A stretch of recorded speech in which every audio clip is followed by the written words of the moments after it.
Hi friends, welcome to my channel.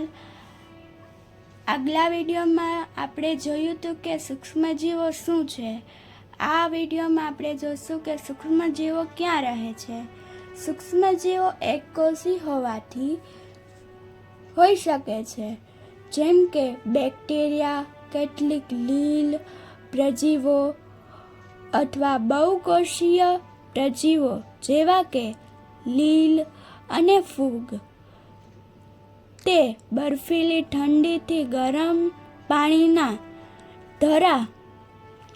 જરા તથા રણથી લઈને દલદલયુક્ત જમીન જેવા પ્રત્યેક પર્યાવરણમાં રહી શકે છે. તે પ્રાણી સહિત મનુષ્યના શરીરમાં પણ જોવા મળે છે. કેટલાક પ્રજીવો અન્ય પ્રજીવો પર આકર્ષિત હોય છે, જ્યારે કેટલાક સ્વતંત્ર સ્વરૂપે જોવા મળે છે. સૂક્ષ્મજીવો અને આપણે. સૂક્ષ્મજીવો આપણા જીવનમાં મહત્વપૂર્ણ ભૂમિકા ભજવે છે. તેમાંથી આપણા માટે ફાયદાકારક હોય છે, તથા કેટલાક હાનિકારક અને રોગકારક હોય છે. ચાલો આપણે તેનો વિસ્તારથી અભ્યાસ કરીએ. ઉપયોગી સૂક્ષ્મજીવો. સૂક્ષ્મજીવોને વિભિન્ન કાર્યોમાં ઉપયોગમાં લેવામાં આવે છે. તેનો ઉપયોગ દહીં, બ્રેડ તેમજ કેક બનાવવા માટે કરવામાં આવે છે. પ્રાચીન કાળથી જ સૂક્ષ્મજીવોનો ઉપયોગ આલ્કોહોલ બનાવવા માટે કરવામાં આવ્યો છે. પર્યાવરણને સ્વચ્છ રાખવા માટે તેનો ઉપયોગ કરવામાં આવે છે. ઉદાહરણ તરીકે કાર્બનિક કચરા, શાકભાજીની છાલ, પ્રાણી અવશેષ, મળ વગેરેનું વિઘટન બેક્ટેરિયા દ્વારા હાનિકારક અને ઉપયોગી પદાર્થોમાં કરવામાં આવે છે. યાદ કરો કે બેક્ટેરિયાનો ઉપયોગ ઔદ્યોગ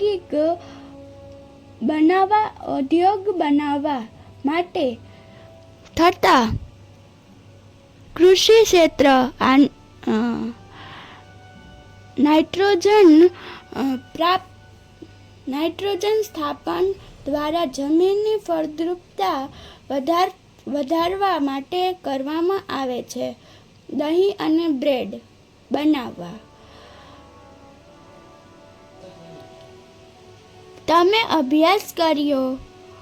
તમે ધોરણ 7માં અભ્યાસ કર્યો છે કે દૂધનું દહીંમાં રૂપાંતર બેક્ટેરિયા દ્વારા થાય છે. દહીંમાં ઘણા બધા સૂક્ષ્મજીવો રહેલા હોય છે, જેમાંથી લેક્ટોબેસિલસ નામના બેક્ટેરિયા મુખ્ય છે, જે દૂધને દહીંમાં રૂપાંતરિત કરે છે.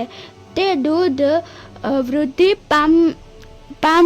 પામેલા તેને દહીંમાં ફેરવે છે. બેક્ટેરિયા ચીઝ,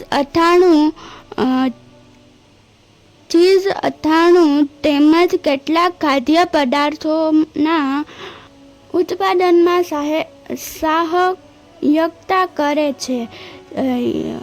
રવા, ઇડલી અને ભટુરે વગેરેનું એક મહત્વપૂર્ણ સંસ્કરક દહીં છે. શું તમે અનુમાન લગાવી શકો કે આવું કેમ?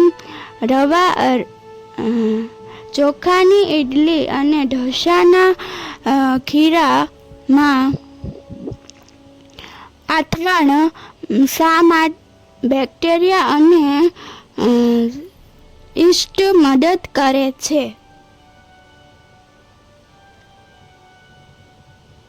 જો તમને આ વિડીયો પસંદ આવ્યો હોય તો લાઈક, શેર અને સબસ્ક્રાઈબ કરજો. બાય.